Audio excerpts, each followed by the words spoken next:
गुले और सांप। गृद्धकूट नामक पर्वत पर एक बहुत बड़ा पीपल का पेड़ था, जिस पर अनेक बगुले बड़े मजे से रहते थे।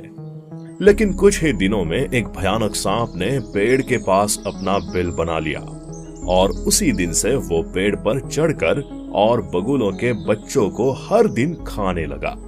इससे बगुलों के बीच एक ही चीख पुकार मच गई और सभी लोग ये सोचने के लिए एकत्रित हो गए कि आगे क्या करना है। बहुत सोच विचार करने के बाद उनमें से एक बगुले को एक युक्ति याद आई। उसने कहा, दोस्तों, मैं उस दुष्ट सांप को सबक सिखाने के लिए एक अच्छा विचार सुझाता हूँ। इस वाक्य पर सारे बगुले में सन्नाटा छा गया और उसकी चाल सुनने के लिए सबका ध्यान उसकी ओर गया। बगुले ने आगे कहा, दोस्तों, तुम्हें पता ही होगा कि सांप और नेवले एक दूसरे के भयंकर दुश्मन हैं। हम जल्द से जल्द फिश पकड़ कर लाते हैं और वो नेवले के बिल से सांप के बिल तक फैला देते हैं।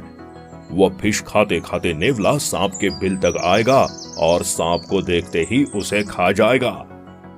अन्य सभी बगुले को उस बगुले द्वारा सुझाई गई चाल बहुत पसंद आई और उन्होंने तुरंत नदी के पास जाकर बहुत सारी मछलियां लाई और नेवले के बिल से सीधे सांप के बिल तक फैला दी।